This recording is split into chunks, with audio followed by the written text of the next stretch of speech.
Hello बच्चों। कैसे हो आप सभी। तो आज के इस लेक्चर में बेटा हम प्रॉपर्टीज़ करने वाले हैं पैरेललोग्राम की। तो जल्दी से सबसे पहले आप चैनल को सब्सक्राइब जरूर कर लें, क्योंकि आपको हमारी लेक्चर सीरीज़ में कंप्लीट मैथ मिलेगा। क्लास 8th का कंप्लीट मैथ। देखिए, तो बेटा लास्ट लेक्चर में मैंने आपको विजुलाइज करवाया था पैरेललोग्राम के बारे में, कि पैरेललोग्राम की मैंने आपको प्रॉपर्टीज़ करवाई थी। तो इस लेक्चर में हम शॉर्ट में प्रॉपर्टीज़ को पढ़ेंगे, जिन सबको आपको याद में रखना है बेटा। तो देखो, सबसे पहले हमारे पास क्या होता है कि पैरेललोग्राम है कोई भी ए बी सी डी। तो इसकी डेफिनेशन में हम क्या लिखते हैं, जब भी इसकी डेफिनेशन होगी तो उसमें हम ये मेंशन करेंगे कि पैरेललोग्राम में क्या होता है बेटा, ए बी पैरेलल होती है डी सी के और ए डी पैरेलल होती है हमारे पास बी सी के। मीन्स उसकी जो ये वाली साइड है हमारे पास वो इसके पैरेलल हो जाती है,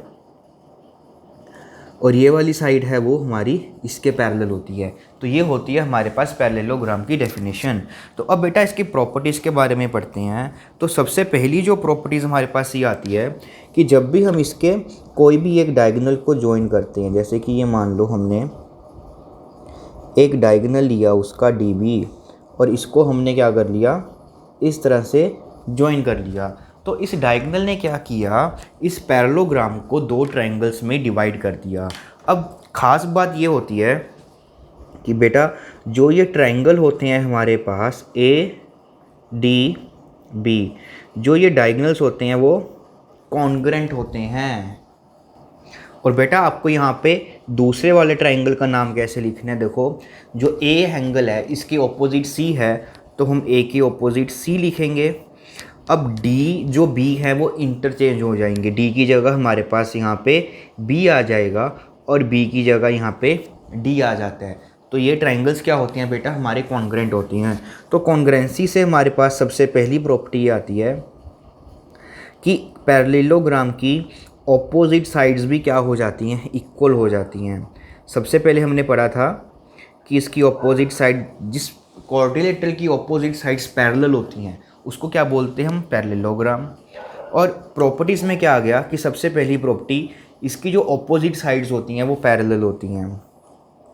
दूसरी प्रॉपर्टी ये होती है, पहली प्रॉपर्टी साइड्स इसकी इक्वल हो जाती हैं।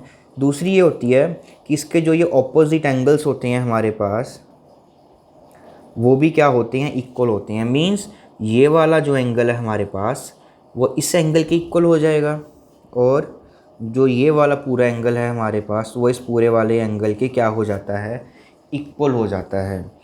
और इसकी तीसरी प्रॉपर्टी हमारे पास ये होती है कि जो ये को इंटीरियर एंगल्स होते हैं, means angle A plus angle D, इन सभी का सम कितना हो जाता है, यहाँ से हमारे पास 180 डिग्री हो जाता है। तो बेटा यही हमारे पास बेसिकली प्रॉपर्टीज़ हैं पैरेललोग्राम की। इनकी साइड्स इक्वल होती हैं, इनके ऑपोजिट एंगल्स इक्वल होते हैं, इनके जो ये इंटीरियर वाले एंगल्स हैं इनका सम 180 होता है। अब दूसरी बात, इंपॉर्टेंट बात ये है, हमने एक डायगोनल ज्वाइन किया डी बी, और फिर हमने क्या कर लिया, एक डायगोनल ज्वाइन कर लिया ए सी। अब हमारे पास इस पैरेललोग्राम में दो डायगोनल्स आ गए। तो ये एक बात का हमको ध्यान रखना है कि इसमें जो ये डायगोनल्स की लेंथ होती है ए सी और डी बी, ये दोनों हमारे पास इक्वल हो भी सकती हैं और नहीं भी हो सकती। इट मीन्स ए सी हमारे पास इक्वल हो भी सकता है और नहीं भी हो सकता। तो मीन्स पैरेललोग्राम में हमारे पास ये ज़रूरी नहीं होता कि इसके जो डायगोनल्स हैं हमारे पास उनकी लेंथ क्या हो, इक्वल हो भी सकती है और नहीं भी हो सकती। तो बेटा यही हमारे पास बेसिकली जो हैं इसकी प्रॉपर्टीज़ होती हैं। और एक ख़ास बात और होती है पैरेललोग्राम में कि जो ये हमारे पास डायगोनल्स होते हैं वो क्या करते हैं, एक दूसरे को बाइसेक्ट करते हैं। इट मीन्स जो ये ए सी डायगोनल है वो क्या कर रहा है, डी बी डायगोनल्स को दो इक्वल पार्ट्स में डिवाइड करता है। तो अगर मैं इस पॉइंट को एम नाम दे देता हूँ तो यहाँ से क्या आ जाएगा कि जो डी एम है हमारे पास वो एम बी के इक्वल हो जाएगा। मीन्स जो ए सी डायगोनल है उसने डी बी डायगोनल को क्या कर दिया, इक्वल पार्ट्स में डिवाइड कर दिया। अब बेटा उसी तरह से जो हमारे पास ये डी बी डायगोनल होता है वो ए सी को इक्वल पार्ट्स में डिवाइड कर देता है। तो इट मीन्स यहाँ से ए एम हमारा किसके इक्वल हो जाता है, एम सी के।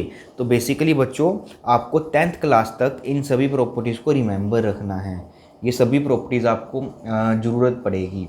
तो अभी से इनको याद रखो ताकि आपका 9th और 10th के लिए एक स्ट्रॉन्ग बेस बन जाए। तो यही हमारे पास बेटा पैरेललोग्राम की बेसिक प्रॉपर्टीज़ हैं।